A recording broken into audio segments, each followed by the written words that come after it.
vậy bị tôi ngôn sao chẳng mấy nó bị đã đằng hai thứ đằng hai bậc bậc hai đằng hai mình đằng hai bậc bậc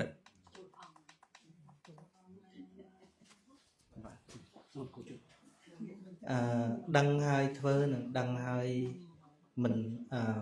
thơ đòi đăng nâng thơ đòi mình đăng đó tôi chỉ phơi lô cây nâng phơi mình nuôi cầm nắp xinh cái này phơi cho bắp thom một chiếc ọt sài lơ ca ăn cừu hề chẳng Obama dừng không sủng cung cho cái bọc ra ban tầm mình được lồng ngỗng này này mình nuôi tôn sói mình nuôi miên ca kịch mình thầm đa mình bạc cái nó trời tại chàng cò kia mình chẳng ấy tới dân ai vậy thằngខ្ញុំលងណាកុំបោកខ្ញុំអីមនុស្សខូចវាលណាត់យើងអត់ហ្នឹងហើយមនុស្សចង់បោកយើងវាបន់ឲ្យតែយើងងងហ្នឹងវាមិនអាចថាគ្នាលងណាកុំបោកគ្នាអីឃើញលងហើយអាណិតមានដំណឹងល្អតាមិនចឹងឃើញមនុស្សទុនខ្សោយហើយចេះអាណិតអសូរមានដំណឹងល្អដែរគិតឃើញយ៉ាងទៅនោះមិនចឹងហើយបើឲ្យមនុស្សចិត្តអាក្រក់មកចេះអាណិតមនុស្សទុនខ្សោយណូអត់ទេជាសភាវកតៈរបស់សត្វលោកគឺអាធំធ្វើបាបអាទូចជាធម្មតាអញ្ចឹងដូចយើងទៅអង្វរខ្លាអូយសន្សាយគ្នាខ្សោយណាស់ក៏ធ្វើបាបវាអីកើតទេអង្វរខ្លាអញ្ចឹងកើតអត់ហ្នឹងអត់ទេដូចធម្មជាតិឆ្នាំពុលវាអត់ដែលអនុគ្រោះដល់មនុស្សអត់ដឹងទេមែនទេឆ្នាំពុលគ្នាក្មេងគ្នាអត់ដឹងព្រោះគ្នាមិនដឹងហើយបានគ្នាស៊ីឆ្នាំពុលហ្នឹងកុំធ្វើបាបគ្នាអីណាឆ្នាំពុលកើតទេទៅឆ្នាំពុលនោះអនុគ្រោះដល់ក្មេងអត់ដឹងបានទេអត់ទេហ្នឹងហើយតែបើមនុស្សអ្នកបង្កើតច្បាប់ហ្នឹងឧទាហរណ៍ថាឃើញជំងឺដូចគ្នាមនុស្សចាស់និងមនុស្សក្មេងគាត់មានសិទ្ធិជ្រើសរើសថាជួយក្មេងមុនអីចឹងទៅអាហ្នឹងមនុស្សអ្នកកំណត់តែបើច្បាប់ធម្មជាតិអត់មានយោគយល់ទេច្បាប់ធម្មជាតិអត់មានយោគយល់កាន់តែមិនដឹងកាន់តែគ្រោះមែនទេកាន់តែមិនដឹងកាន់តែគ្រោះចឹងមើលប្រទេសជាតិក៏ដោយប្រទេសជាតិណាដែលប្រជាជនមានអនក្ខកម្មកាន់តែច្រើនកាន់តែលំបាកមែនទេកាន់តែមានភាពមិនចេះដឹងប្រទេសហ្នឹងកាន់តែលំបាកមើលប្រទេសនៅហ្វីបអាហ្វ្រិកខ្លះប្រទេសហ្នឹងដុកសិតតែពេជ្រសិតតែមាសប៉ុន្តែគេហៅថាគុណភាពការចេះដឹងរបស់ប្រជាជនតិចហើយលក់សិតមាសសិតពេជ្រប៉ុន្តែប្រជាជនមិន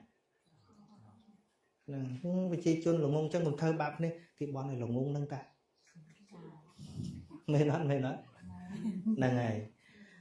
ប៉ុន្តែពាក្យថាដឹងនិងមិនដឹងនេះវាមានពីរទៀត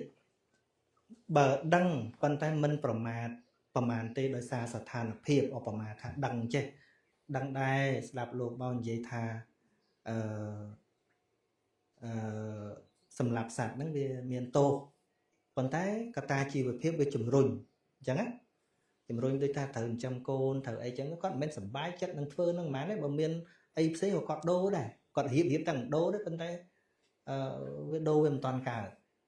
អញ្ចឹងបើប្រៀបជាមួយនឹងអ្នកចិញ្ចឹមកូនដូចគ្នាទាំងមិនដឹងហ្នឹងអាធ្វើដោយដឹងរបៀបហ្នឹងមានទោសតិចជាងព្រោះគាត់បានប្រយ័ត្នហើយគាត់មិនត្រេកអរជាមួយនឹងឯងវាអត់បន្ថែមមិច្ឆាទិដ្ឋិយល់ទេហ្នឹងហើយប៉ុន្តែដឹងមួយទៀតដឹងដែរតែប្រមាទឮដែរឮលោកទេសលោកអីថាសម្រាប់សត្វទៅបាបទៅបាបចោចអីទេហ្នឹងហើយអាហ្នឹងវាយ៉ាប់ជាងអានេះអត់ដឹងទៀតព្រោះបន្ថែមដោយសេចក្តីប្រមាទតែបើនិយាយជាច្បាប់ទូទៅមួយម៉ាត់ថាដឹងនឹងមិនដឹងឲ្យធ្វើអំពើនឹងដដែលយើងនិយាយជាទូទៅដឹងនៅតែល្អជាង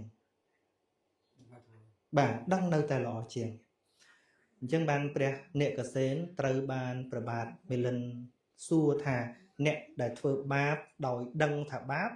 និងអ្នកធ្វើបាបដោយមិនដឹងថាបាបណាមានទោសជាងហ្នឹងលោកឆ្លើយជាលក្ខណៈទូទៅណា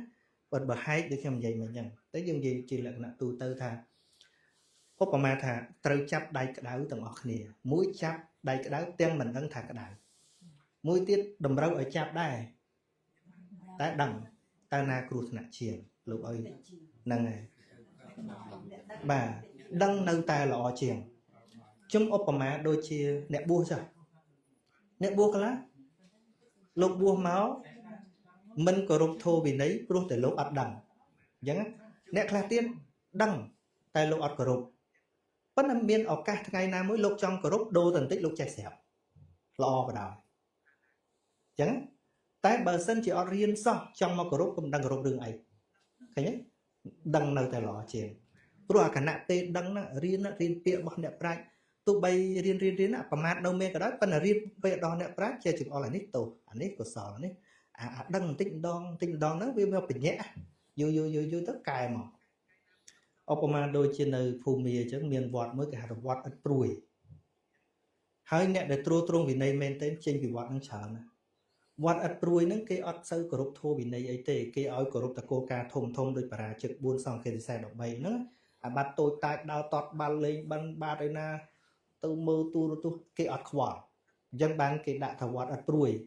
តែគេទទួលលោករៀនមួយឆ្នាំម្ដងដូច 3000 អង្គឯណាអញ្ចឹងគេឲ្យតែកន្លែងស្នាក់នៅចង្ហាន់អីទទួលខ្លួនឯងតែត្រូវគោរពបទសិក្សាឲ្យបានត្រឹមត្រូវវិន័យសាលារៀនមេរៀនអីតឹងរឹងបំផុតតែវិន័យតខ្លួនឯងមិនដឹងធ្លាក់រូបអត់ទៅអញ្ចឹងគេគិតអញ្ចឹងហ្នឹងហើយមានអង្គខ្លះពីដំបូងលហេកលហាចមិ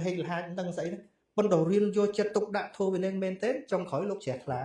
គេថាទៅបោះចោលអាស្អីដែលមិនគោរពហ្នឹងលោកទៅជាគោរពនោះទៅប្រតិបត្តិធម៌ក្នុងព្រៃទៅលោករហូតដល់លោកអ្នកត្រួតត្រង3ដកទៀតអញ្ចឹងសរុបមកដឹងនៅតែល្អ